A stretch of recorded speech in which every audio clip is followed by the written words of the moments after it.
بسم اللہ الرحمن الرحیم نحمده ونصلی علی رسولہ الکریم اما بعد بسند المتصل منا الی الامام ابی داود رحمہ اللہ تعالی ومتعنا بعلومہ وبرکاتہ انہ قال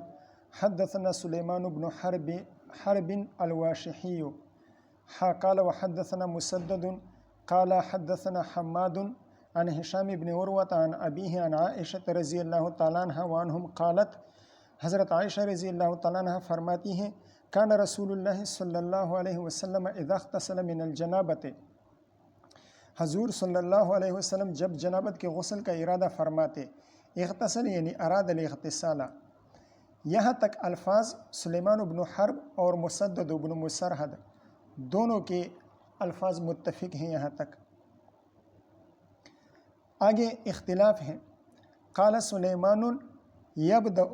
حضور صلی اللہ علیہ وسلم ابتدا فرمایا کرتے تھے، فیفرغ بیمینہ، فیفرغ الماء بیمینہ علی شمالہ، اپنے دائیں ہاتھ کے ذریعے سے پانی انڈیلا کرتے تھے بائیں ہاتھ پر۔ یہ سلیمان بن حرب الواشحی کے الفاظ ہیں۔ وقال مسدد، اور مسدد بن مسرحد رحمہ اللہ نے فرمایا، غسل یدیہ فصب الاناء علی یدہ الیمنی، حضور صلی اللہ علیہ وسلم نے ہاتھ دھوئے، فصب الاناء علی یدہ الیمنی، تو برتن کو الٹا کر دیا، برتن کے پانی کو بہا دیا، علی یدہ الیمنی، دائیں ہاتھ پر، برتن کے پانی کو بہا دیا کس ہاتھ پر؟ دائیں ہاتھ پر۔ یہ ادب پہلے بیان ہو چکا تھا وضو کا، کہ اگر برتن کا منہ تنگ ہو تو برتن کو دائیں طرف رکھنا چاہیے، جیسے کہ لوٹا وغیرہ، اور اگر برتن کا منہ بڑا ہو، کھلا ہوا ہو، تو پھر اس کو بائیں طرف رکھنا چاہیے، دائیں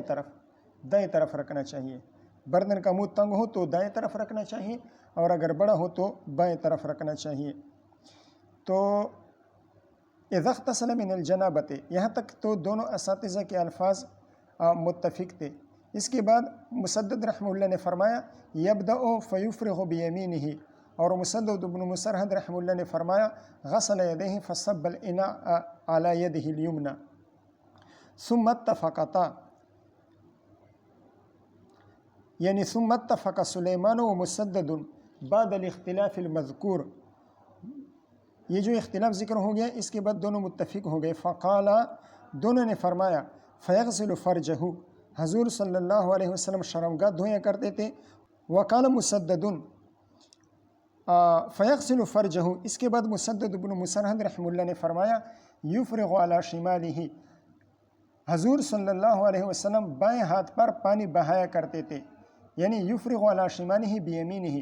دائیں ہاتھ کے ذریعے سے پانی بہاتے تھے بائیں ہاتھ پر۔ وربما كانت عن الفرج، کبھی کبھار حضرت عائشہ رضی اللہ تعالیٰ عنہ شرمگاہ سے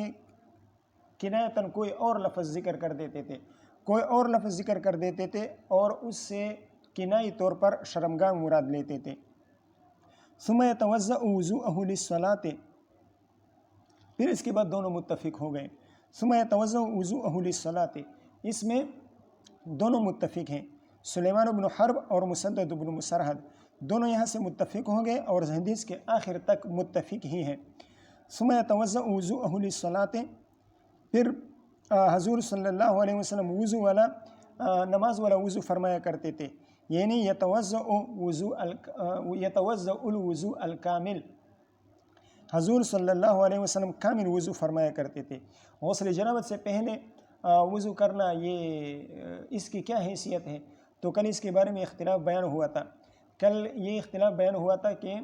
ائمہ اربعہ اور جمہور ان کے ہاں سنت ہے، اور داؤد بن علی الظاہری رحمہ اللہ ان کے ہاں واجب ہے۔ امام شافعی اور امام احمد ان کی بھی ایک روایت اس طرح ہے کہ وضو قبل الغسل یہ واجب ہے۔ ثم يدخل یدیہ فی الاناء، پھر اپنے دونوں ہاتھ برتن میں ڈالا کرتے تھے، فیأخذ الماء منہ، برتن سے پانی لیا کرتے تھے، فیخلل شعرہ،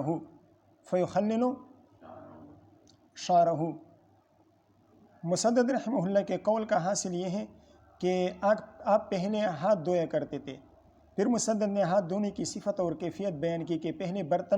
پہلے برتن سے داہنے ہاتھ پر پانی بہا دیتے تھے، لیکن انہوں نے بائیں ہاتھ کا تذکرہ نہیں کیا، اس لیے کہ بائیں ہاتھ کا تذکرہ وہ غسل یدیہ سے سمجھ میں آتا ہے۔ اسی طرح مسلم شریف میں ایک روایت آتی ہے، کان رسول اللہ صلی اللہ علیہ وسلم اذا اغتسل بدأ بیمینہ فصب علیہا من الماء فغسلہا ثم صب الماء علی الأذى الذی به بیمینہ ثم صب الماء علی الأذى الذی به بیمینہ وغسل عنہ بشمالہ۔ تو اس روایت سے بھی معلوم ہوتا ہے کہ حضور صلی اللہ علیہ وسلم پہلے دائیں ہاتھ کو دھویا کرتے تھے اور اس کے بعد بائیں ہاتھ دھویا کرتے تھے۔ فیغسل فرجہ، اس جملے سے معلوم ہوتا ہے کہ اگر ضرورت ہو تو فرج اور شرمگاہ کا تذکرہ کیا جا سکتا ہے، ضرورت کی بنا پر اس کا ذکر کیا جا سکتا ہے۔ اس بات کو علامہ ابن العربی رحمہ اللہ نے بیان فرمایا ہے۔ وہ فرماتے ہیں کہ ضرورت کی بنا پر فرج کا تذکرہ کرنا یہ رفث میں داخل نہیں ہے۔ اور فیغسل فرجہ، ان الفاظ کے ساتھ علامہ ابن العربی رحمہ اللہ نے امام شافعی رحمہ اللہ پر رد فرمائے ہیں۔ امام شافعی رحمہ اللہ طہارت المنی اور طہارت رطوبت الفرج، طہارت منی اور فرج کی جو رطوبت ہے اس کی طہارت کے قائل ہیں، تو علامہ ابن العربی رحمہ اللہ فرماتے ہیں کہ حضور صلی اللہ علیہ وسلم نے اس کو دھویا ہے، تو یہ نجاست منی پر دلالت کر رہا ہے۔ فرج کی جو رطوبت ہے وہ صاحبین کے ہاں پاک ہیں اور امام صاحب کے ہاں نجس ہیں۔ شوافی کا اصح مذہبی طہارت کا ہے کہ یہ پاک ہیں۔ تفصیل انشاءاللہ آگے آ جائے گی۔ وَرُبَّمَا كَانَتْ عَنِ الْفَرْجِ، مسدد رحمہ اللہ فرماتے ہیں کہ حضرت عائشہ رضی اللہ تعالیٰ کبھی کبھار فرج کی جگہ پر کوئی اور لفظ استعمال فرمایا کرتے تھے، فرج سے کنایہ لے کر کے کوئی اور لفظ استعمال فرمایا کرتے تھے۔ ثُمَّ يَتَوَضَّأُ وُضُوءَهُ لِلصَّلَاةِ، اس جملے سے بظاہر یہ معلوم ہو رہا ہے کہ آپ صلی اللہ علیہ وسلم پورے بدن پر پانی بہانے سے پہلے دونوں ہاتھ دھویا کرتے تھے، پورے بدن پر پانی بہانے سے پہلے دونوں ہاتھ دھویا کرتے تھے۔ دوسری طرف یہ بات بھی ثابت ہے کہ آپ صلی اللہ علیہ وسلم جب غسل فرما لیتے تو اس جگہ سے ہٹ کر پاؤں دھو لیتے تھے، جیسے کہ ایک روایت میں آتا ہے، حضرت میمونہ رضی اللہ تعالیٰ فرماتی ہیں کہ توضأ ثم افاض الماء علیہ ثم تنحى فغسل رجلیہ، توضأ ثم افاض الماء علیہ ثم تنحى فغسل رجلیہ، حضور صلی اللہ علیہ وسلم نے وضو فرمایا لیکن پاؤں دھونے کو چھوڑ دیا، پھر اپنے بدن پر پانی بہایا، پھر اس جہاں پر غسل فرما رہے تھے اس جگہ سے ہٹ کر انہوں نے پاؤں دھو لیے۔ اسی طرح ایک اور روایت ہے بخاری شریف کی، اس میں آتا ہے حضرت میمونہ رضی اللہ تعالیٰ فرماتی ہیں توضأ وضوءه للصلاة ثم افاض على جسده الماء ثم تنحى فغسل قدميه، تو اس میں بھی ہے کہ حضور صلی اللہ علیہ وسلم نے پاؤں کو چھوڑ کر باقی وضو فرما لیا تھا، پھر غسل فرمایا تھا اور آخر میں پاؤں دھو لیے تھے۔ تو ان دو روایت سے معلوم ہو گیا کہ حضور صلی اللہ علیہ وسلم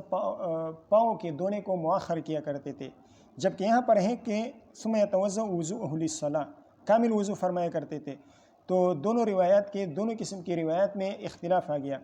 تو ان دونوں قسم کی روایت کے درمیان جمع اور تطبیق اس طرح کی جائے گی کہ یہ دونوں باتیں دو مختلف اوقات پر محمول ہیں، دونوں باتیں دو مختلف اوقات پر محمول ہیں، کہ کبھی کبھار آپ صلی اللہ علیہ وسلم کامل وضو فرمایا کرتے تھے پاؤں دھونے سمیت، اور کبھی کبھی پاؤں کے دھونے کو مؤخر فرمایا کرتے تھے۔ یا دوسری تعبیر یہ بھی کی جا سکتی ہے کہ سارے بدن پر پانی بہانے سے پہلے آپ صلی اللہ علیہ وسلم پاؤں دھو لیتے تھے،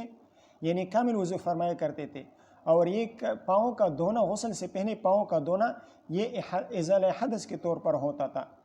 اور غسل فرمانے کے بعد آپ جب جو پاؤں دھوتے تھے تو ازالہ حدث کے لیے نہیں ہوتا تھا بلکہ نظافت اور مٹی وغیرہ کے ازالے کے لیے ہوا کرتا تھا۔ تو دوبارہ پاؤں دھونے کا جو بات ہے وہ ازالہ حدث کے لیے نہیں ہے، ازالہ نجاست کے لیے نہیں ہے، بلکہ حصول نظافت کے لیے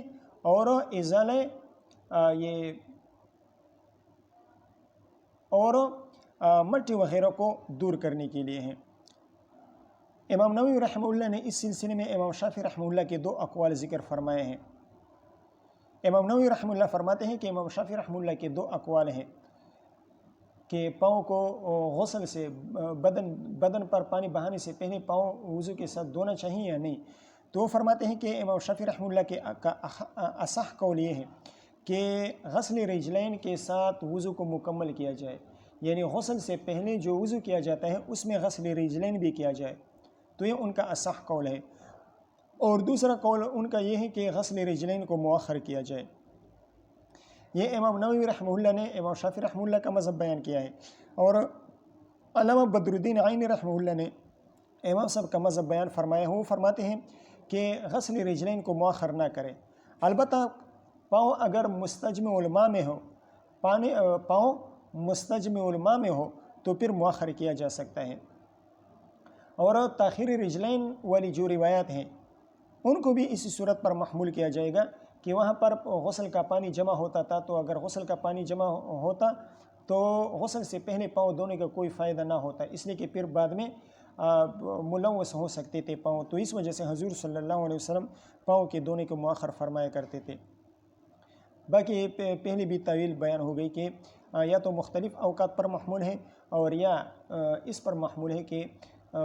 غسل سے پہلے پاؤں کا جو دھونا تھا وہ ازالہ حدث کے لیے تھا، ازالہ نجاست کے لیے، اور دوسری مرتبہ غسل کے بعد جو پاؤں کا دھونا تھا وہ حسن نظافت کے لیے اور مٹی وغیرہ کو دور کرنے کے لیے ہوتا تھا۔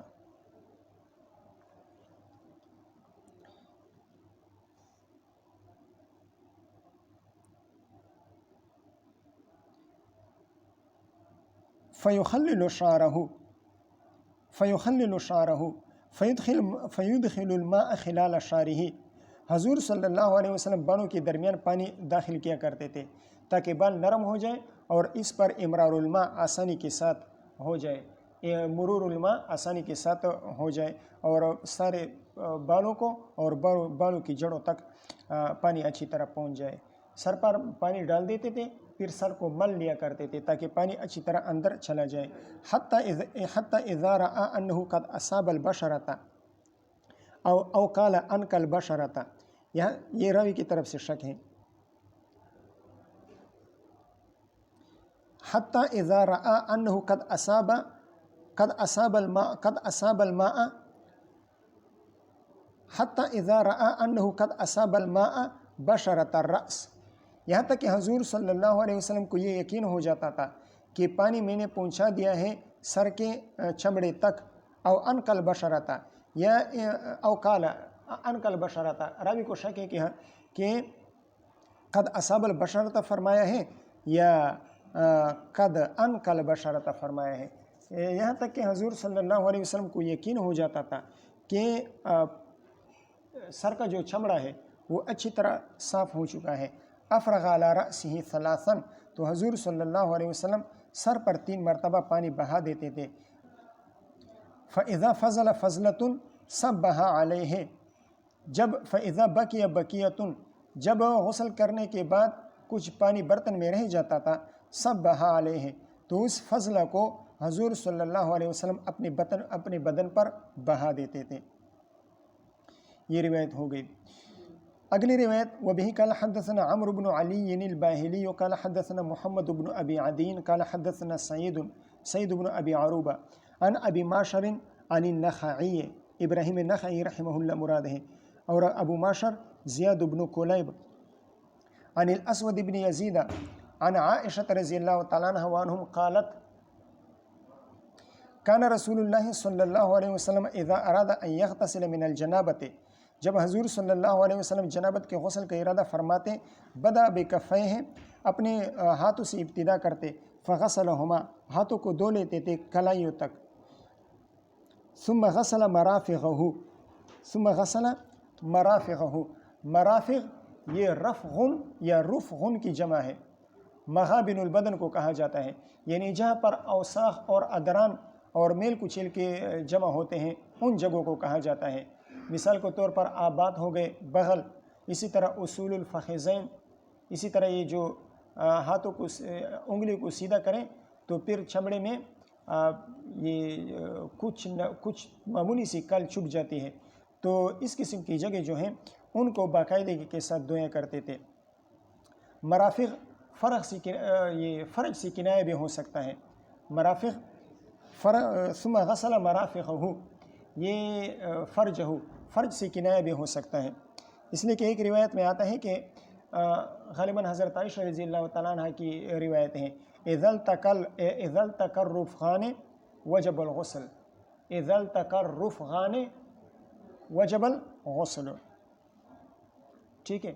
تو فرج سے کنایہ بھی ہو سکتا ہے اور یہ جگہ بھی ہو سکتی ہے، یہ جگہ بھی ہو سکتے ہیں مغابن البدن، جہاں پر ادران اور اوساخ کا اجتماع ہوتا ہے۔ یہاں پر مرافق غین کے ساتھ آیا ہے اور بعض روایت میں مرافق قاف کے ساتھ بھی آیا ہے، تو اگر قاف کے ساتھ ہو تو اس صورت میں مطلب یہ ہو جائے گا کہ کوہنیوں سمیت ہاتھ دھویا کرتے تھے، غسل الایدی مع المرافق مراد ہوگا۔ وَأَفَاضَ عَلَيْهِ الْمَاءَ، اور حضور صلی اللہ علیہ وسلم اپنے بدن پر پانی بہایا کرتے تھے۔ علیہ کی ضمیر کہاں راجع ہیں؟ حضور صلی اللہ علیہ وسلم کی بدن کی طرف راجع ہیں، تو حضور صلی اللہ علیہ وسلم اپنے بدن پر پانی بہاتے تھے۔ فَإِذَا أَنْقَاهُمَا، جب بدن کو فَإِذَا أَنْقَاهُمَا، اچھا یہاں پر کچھ تقدیم اور تاخیر ہوئی ہے، اصل عبارت اس طرح ہے، ثم غسل فرجہ ثم مرافقہ فَإِذَا أَنْقَاهُمَا أَيْ الْفَرْجَ وَالْمَرَافِقَ مِنَ النَّجَاسَةِ، جب فرج اور مرافق کو صاف کر لیا کرتے تھے، اہوا بہما یعنی امالہما، پھر بدن پر پانی بہا دیتے تھے، اہوا بہما الی حائطٍ، اہوا بہما الی حائطٍ، پہلے کیا کر دیتے تھے؟ فرج کو دھو لیا کرتے تھے، پھر مرافق کو دھو لیا کرتے تھے۔ فَإِذَا أَنْقَاهُمَا، اب اس انقاہما کی ضمیر فرج اور مرافق کی طرف ہوگی، انقاہما میں ہما کی ضمیر کہاں راجع ہوگی؟ فرج اور مرافق کی طرف راجع ہوگی، تو پھر کیا کرتے تھے؟ اہوا بہما الی حائطٍ، امالہما امال الیدین الی حائطٍ، ہاتھوں کو مائل کر دیتے تھے دیوار کی طرف، ثم یستقبل الوضوء، ٹھیک ہے، تو اس میں تقدیم اور تاخیر ہوئی ہے۔ وَأَفَاضَ عَلَيْهِ الْمَاءَ فَإِذَا أَنْقَاهُمَا، جب شرمگاہ اور مرافق کو نجاست سے صاف کیا کرتے تھے، انقاہما من النجاسہ، اہوا بہما یعنی مدہما الی حائط یعنی نحو الحائط، مد الیدین نحو الحائط، ہاتھوں کو دراز کر لیتے تھے دیوار کی طرف، لیغسلہما بالتراب، تاکہ مٹی کے ساتھ دھو لیں، ثم یستقبل الوضوء ویصیب الماء علی رأسہ، ویصب الماء، پانی کو بہا دیتے تھے اپنے سر پر۔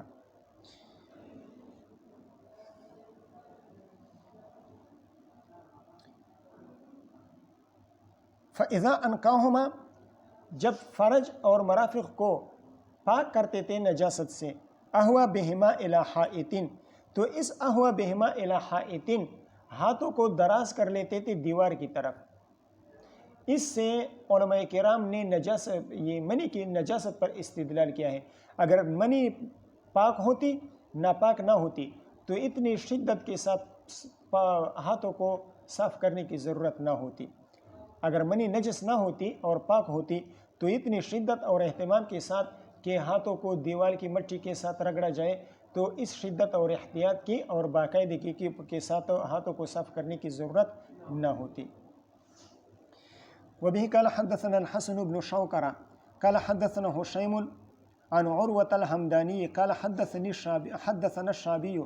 قالت عائشة رضی اللہ تعالیٰ عنہم لئن شئتم لأرینکم، اگر آپ چاہیں تو میں آپ کو دکھا سکتی ہوں، اثر ید رسول اللہ صلی اللہ علیہ وسلم فی الحائط، حضور صلی اللہ علیہ وسلم کے ہاتھ کی نشانات دیوار میں، تو اس سے بھی منی کی نجاست پر استدلال کیا جا سکتا ہے کہ حضور صلی اللہ علیہ وسلم اتنی کثرت کے ساتھ استنجا فرمانے کے بعد اتنی کثرت کے ساتھ ہاتھوں کو دیوار پر ملا کرتے تھے کہ دیوار میں ہاتھوں کی نشانات پڑ گئے تھے، تو اسی بھی معلوم ہوتا ہے کہ حضور صلی اللہ علیہ وسلم نے اتنے اہتمام کے ساتھ ہاتھوں کو صاف کیا ہے، تو معلوم ہوتا ہے کہ منی کیا ہے؟ نجس ہے۔ کان یغتسل من حیث کان یغتسل من الجنابۃ، جس وقت حضور صلی اللہ علیہ وسلم جنابت کا غسل فرمایا کرتے تھے۔ یہ روایت مرسل ہے۔ حضرت امام شابی رحمہ اللہ، عامر بن شراحیل الشابی رحمہ اللہ، ان کا لکھا اور سماع حضرت عائشہ رضی اللہ تعالیٰ عنہ سے نہیں ہے، تو یہ روایت مرسل ہے۔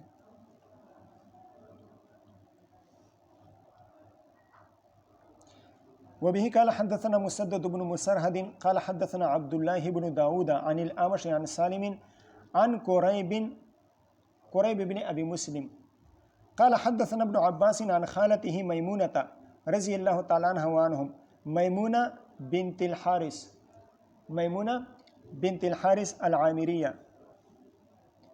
یہ حضرت ابن عباس رضی اللہ تعالیٰ عنہما کی خالہ تھی۔ قالت وضعت للنبی صلی اللہ علیہ وسلم غسلا، میں نے حضور صلی اللہ علیہ وسلم کے لیے غسل کا پانی رکھا۔ غسلا یعنی ما یغتسل بہ، جس پانی کے ساتھ غسل کیا جاتا ہے اس کو کہا جاتا ہے، جیسے کہ اکلن اس کھانے کو کہا جاتا ہے جس کو کھایا، اکلن ما یوکلو، جس کھانے کو کھایا جاتا ہے، جس چیز کو کھایا جاتا ہے اس کو اکل کہا جاتا ہے۔ اسی طرح غسل اس پانی کو کہا جاتا ہے جس کے ساتھ غسل کیا جاتا ہے۔ وضعت للنبی، حضرت میمونہ رضی اللہ تعالیٰ فرماتے ہیں کہ میں نے اپنے خاوند محترم حضور صلی اللہ علیہ وسلم کے لیے غسل کا پانی رکھا ہے۔ اس سے معلوم ہوتا ہے کہ شوہر بیوی سے خدمت لے سکتا ہے۔ یغتسل بہ من الجنابۃ، جس کے ذریعے سے حضور صلی اللہ علیہ وسلم جنابت کا غسل فرمایا کرتے تھے۔ فاکفأ الاناء علی یدہ الیمنی، اکفأ یعنی امالا، حضور صلی اللہ علیہ وسلم نے مائل کر دیا، جھکا دیا برتن کو، علی یدہ الیمنی، دائیں ہاتھ پر، فغسلھا مرتین او قال ثلاثا،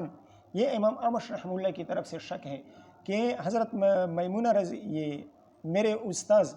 سالم بن ابی الجعد نے مرتین کے الفاظ ذکر کر دیے یا ثلاثن کے الفاظ ذکر کر دیے۔ شک کس کی طرف سے ہیں؟ سلیمان بن مہران اعمش رحمہ اللہ کی طرف سے ہیں، لیکن حضرت ابو عوانہ رحمہ اللہ نے فضیل عن الاعمش کی طریق سے ایک روایت نقل کی ہے، وہاں پر امام اعمش رحمہ اللہ جزماً ثلاثن کے الفاظ ذکر کر رہے ہیں۔ تو اس سے معلوم ہوتا ہے کہ امام اعمش رحمہ اللہ کو پہلے شک تھا، پھر بعد میں جزم ہو گیا، اس لیے کہ فضیل کا سماع حضرت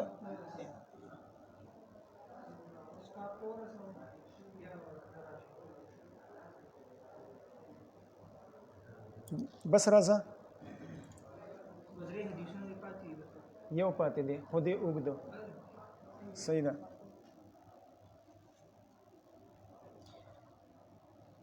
کیا کہہ رہا تھا میں؟ کیا کہہ رہا تھا؟ ہاں ٹھیک ہاں۔ لیکن حضرت ابو عوانہ رحمہ اللہ نے حضرت فضیل عن الاعمش کی طریق سے ایک روایت نقل کی ہے، وہاں پر امام اعمش رحمہ اللہ جزماً ثلاثن کے الفاظ ذکر کر رہے ہیں۔ تو اس سے معلوم ہوتا ہے کہ سلیمان بن مہران رحمہ اللہ کو پہلے شک تھا، پھر بعد میں انہیں جزم ہو گیا کہ حضرت میرے استاد سالم بن ابی الجعد رحمہ اللہ نے ثلاثن کے الفاظ ذکر کیے ہیں، اس لیے کہ فضیل کا سماع وہ حضرت امام اعمش رحمہ اللہ سے متاخر ہے۔ عبداللہ بن داود کا سماع وہ مقدم ہے اور فضیل کا سماع وہ متاخر ہے۔ ثم صب علی فرجہ، پھر حضور صلی اللہ علیہ وسلم نے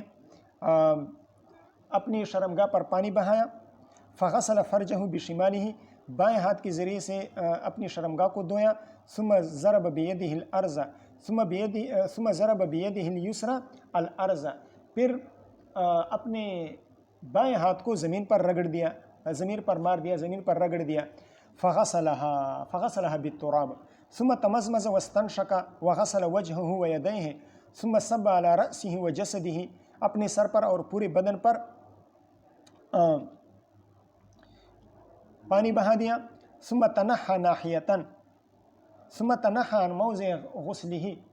ثم تنحى عن موضع غسله جانبا، پھر اپنے غسل کی جگہ سے ایک جانب ہٹ گئے، فغسل رجلیہ فناولتہ المندیل، حضرت میمونہ رضی اللہ تعالیٰ فرماتی ہیں کہ میں نے انہیں مندیل، ایک رومال یا تولیہ انہیں دے دیا، فلم یأخذہ، تولیہ نہیں لیا۔ غسل اور وضو کے بعد مندیل یا تولیہ یا رومال کا استعمال جائز ہے یا ناجائز ہے، تو یہ اختلاف تو بعد میں بیان کر لیں گے۔ پہلے یہ سمجھ لیں کہ حضرت میمونہ رضی اللہ تعالیٰ عنہ حضور صلی اللہ علیہ وسلم کا معائنہ فرما رہی تھی۔ جب حضور صلی اللہ علیہ وسلم غسل فرما رہے تھے، استنجا فرما رہے تھے، تو حضرت میمونہ رضی اللہ تعالیٰ عنہ دیکھ رہی تھی۔ وہ فرماتی ہے نا، ثم صب علی فرجہ فغسل فرجہ بشمالہ، شرمگاہ دھوتے وقت حضرت میمونہ رضی اللہ تعالیٰ عنہ دیکھ رہی تھی، مشاہدہ کر رہی تھی، مشاہدہ نہیں کر رہی تھی، باہر تھی، لیکن اندر کی جو حرکت ہوتی ہے، اندر کی جو آواز ہوتی ہے، اس سے اندازہ ہو سکتا ہے کہ یہ آدمی اب کیا کر رہا ہے، استنجا کر رہا ہے یا بدن پر پانی بہا رہا ہے، تو اس اندازے کی بنا پر وہ یہ بیان فرما رہے ہیں۔ استعمال المندیل بعد الوضو یا بعد الغسل، یہ جائز ہے یا ناجائز، مکروہ ہے یا مندوب ہے؟ تو جمہور ائمہ اربعہ وہ فرماتے ہیں کہ مندیل کا استعمال وہ جائز ہے۔ البتہ حضرت سعید بن المسیب اور ابن شہاب زہری رحمہم اللہ وہ فرماتے ہیں کہ استعمال المندیل بعد الوضو یا بعد الغسل یہ مکروہ ہے۔ کیا ہے؟ مکروہ ہے، جائز نہیں ہے، مکروہ ہے۔ بات سمجھ میں آ گئی؟ جمہور کی دلیل مستدرک حاکم کی ایک روایت ہے، حضرت عائشہ رضی اللہ تعالیٰ فرماتی ہیں کہ حضور صلی اللہ علیہ وسلم کا ایک رومال ہوا کرتا تھا، کانت للنبی صلی اللہ علیہ وسلم خرقۃ، کانت للنبی صلی اللہ علیہ وسلم خرقۃ ینشف، ینشف بھی آتا ہے، ینشف بھی آتا ہے، ینشف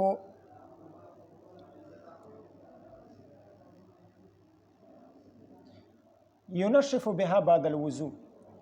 یا ینشف بها بعد الوضو، فتح یفتح سے اور باب تفعیل دونوں سے آتا ہے۔ حضور صلی اللہ علیہ وسلم کا ایک کپڑے کا ٹکڑا ہوا کرتا تھا جس کے ذریعے سے حضور صلی اللہ علیہ وسلم اپنے بدن کو خشک کیا کرتے تھے۔ ایک یہ دلیل ہے جمہور کی کہ مندیل کا استعمال جائز ہے۔ دوسری دلیل حضرت قیس بن سعد رضی اللہ تعالیٰ فرماتے ہیں کہ حضور صلی اللہ علیہ وسلم ہمارے ہاتھ تشریف لے آئے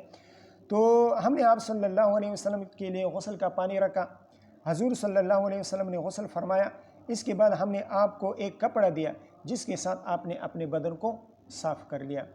تو ان دو روایت سے ثابت ہوتا ہے کہ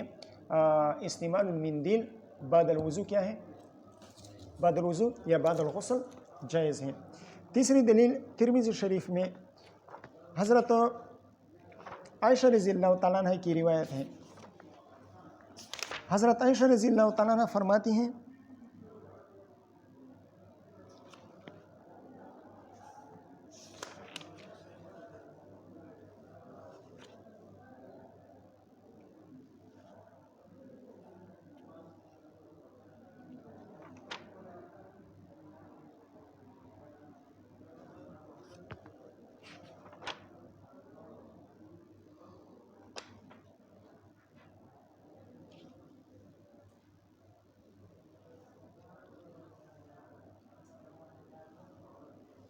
حضرت عائشہ رضی اللہ تعالیٰ فرماتی ہیں کانت لرسول اللہ صلی اللہ علیہ وسلم خرقۃ ینشف بها بعد الوضو، وہی مستدرک حاکم والی روایت ہے، کانت لرسول اللہ صلی اللہ علیہ وسلم خرقۃ ینشف بها بعد الوضو۔ اسی طرح اس کے بعد حضرت معاذ بن جبل رضی اللہ تعالیٰ کی روایت آتی ہے، حضرت معاذ بن جبل رضی اللہ تعالیٰ فرماتے ہیں رأیت رسول اللہ صلی اللہ علیہ وسلم اذا توضأ مسح وجهه بطرف ثوبه، حضور صلی اللہ علیہ وسلم کو میں نے دیکھا انہوں نے وضو فرمایا اور پھر اپنے چہرے کو پونچھ لیا اپنے کپڑے کے ایک جانب سے۔ تو ان روایت سے معلوم، یہ روایت جو ہے نا، یہ دو روایت ترمذی شریف کی، اس پر امام ترمذی رحمہ اللہ نے ضعف کا حکم لگائے ہیں کہ یہ دونوں روایتیں ضعیف ہیں، لیکن بہرحال اگر ضعیف بھی ہو اس سے کم از کم اباحت ثابت ہوتا ہے، کراہت، جیسے کہ سعید بن المسیب اور ابن شہاب زہری رحمہم اللہ فرماتے ہیں کہ مکروہ ہے، کراہت کی نفی اس سے کم از کم کراہت کی نفی ثابت ہوتی ہے۔ اور وہ جو کہتے ہیں کہ مکروہ ہے، اس کی وجہ کیا ہے؟ اس کی وجہ امام ترمذی رحمہ اللہ فرماتے ہیں کہ ان الوضوء یوزن،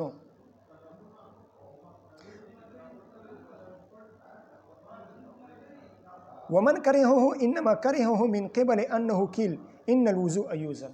وضو کا پانی جو ہے وہ تولا جاتا ہے۔ تو اس سلسلے میں احناف یہ جمہور کہتے ہیں کہ وضو کا پانی تولا جاتا ہے، تو تولا جاتا ہے اگر بدن پر خشک ہو جائے تب بھی تولا جاتا ہے، اگر تولیے وغیرہ کے ساتھ خشک کر لیے جائے تب بھی تولنے سے یہ معنی نہیں ہے، اگر نالی میں بہہ جائے تب بھی تولا جاتا ہے۔ ہر حال میں اس کو میزان عمل میں لایا جا سکتا ہے، ہر حال میں اس کو لایا جا سکتا ہے۔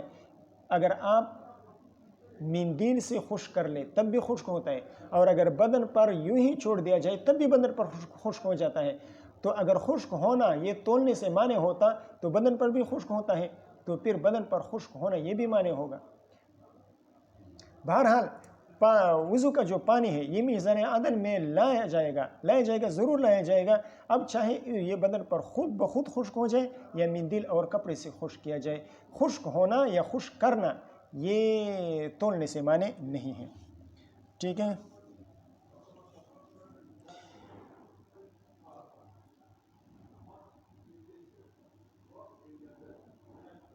یہاں پر حضور صلی اللہ علیہ وسلم نے جو مندیل نہ لیا ہے تو ہو سکتا ہے گرمی کا زمانہ ہو، تو حضور صلی اللہ علیہ وسلم نے بدن کو خشک نہ کیا تاکہ ٹھنڈک پہنچتی رہے۔ وجعل ينفذ الماء عن جسده، اور حضور صلی اللہ علیہ وسلم جعل ينفذ الماء یعنی یزیل ماء عن جسده، اپنے بدن سے پانی کو دور کرنے لگے۔ فذکرت ذلك لابراہیم، حضرت سعید ابن المسیب اور ابن شہاب زہری رحمہم اللہ ان کی دلیل بخاری شریف کی ایک روایت ہے۔ حضرت میمونہ رضی اللہ تعالیٰ عنہ فرماتی ہیں کہ آپ صلی اللہ علیہ وسلم نے غسل فرمایا، پھر انہیں ایک کپڑا دیا گیا، فلم یریدہا،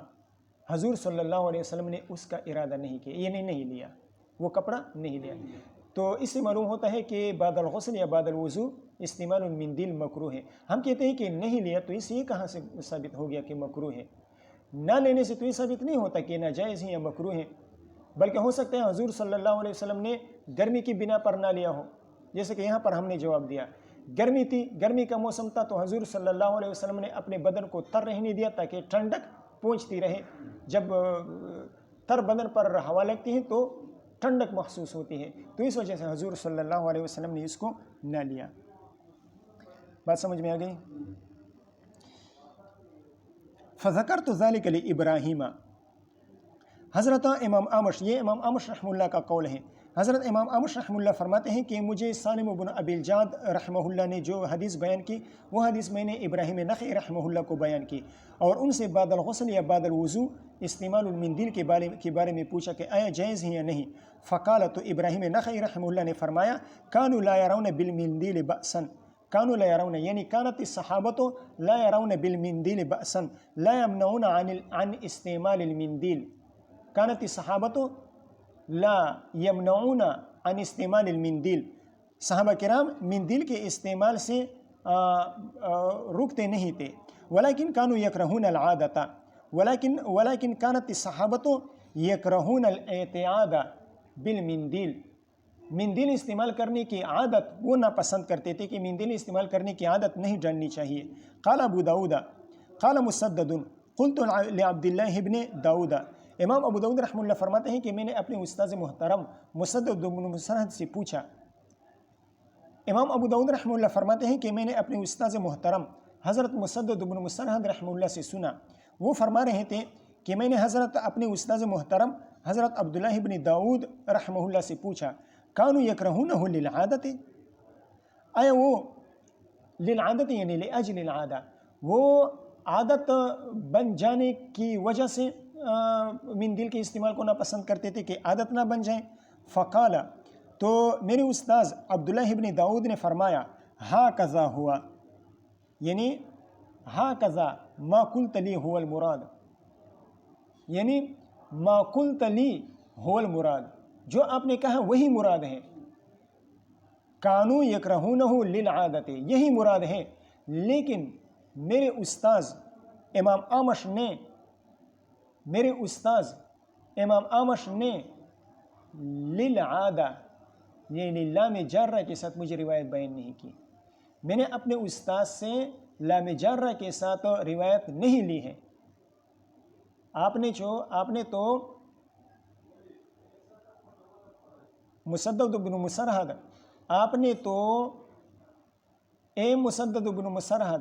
آپ نے تو کانو یکرہون للعادت جار مجرور ذکر کر دیا. مراد تو یہی ہے لیکن میرے اساتذہ نے لام جارہ کو ذکر نہیں کیا ہے، بلکہ دیکھیں پیچھے ولیکن کانو یکرہون العادت، یہاں پر الف لام نہیں ہے. تو مراد تو یہی ہے کہ عادت کی وجہ سے عادت نہ بن جائے، اس وجہ سے وہ نہ پسند کرتے تھے، لیکن لام جارہ کے ساتھ ذکر نہیں کیا ہے. ہاکذا ہوا کیا مطلب؟ یعنی ما قلت لی هو المراد، اے مسدد جو آپ نے کہا وہی مراد ہے. ولیکن وجدتہ فی کتاب ہاکذا، لیکن میں نے اپنی کتاب میں اسی طرح پایا ہے لام جارہ کے بغیر. کانو یکرہون العادت، اس طرح میں نے اپنی کتاب میں پایا ہے. اور کانو یکرہون العادت اس سے مراد یہ ہے کہ عادت نہ بن جائے، اس وجہ سے وہ من دل کے استعمال کو ناپسند کرتے تھے. ٹھیک ہے، چلیے.